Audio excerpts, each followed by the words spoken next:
So I'm just going to clean my brushes just in preparation. I've got in this in a jar some water. This is the Coco Bello soap, and as you can see, it's really easy just to clean these brushes to get them. You must have really clean brushes to be able to see the true qualities of each of the pigments.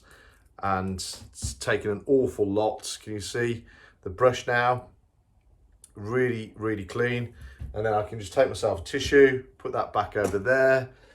This is the pot of water. You don't need to use the diluent when you are cleaning your brushes. I would just use the diluent when you're actually painting. So that's a top tip. Make sure you've got lots of tissue in the studio because you'll need it. So that's a beautiful restored clean brush. Lovely.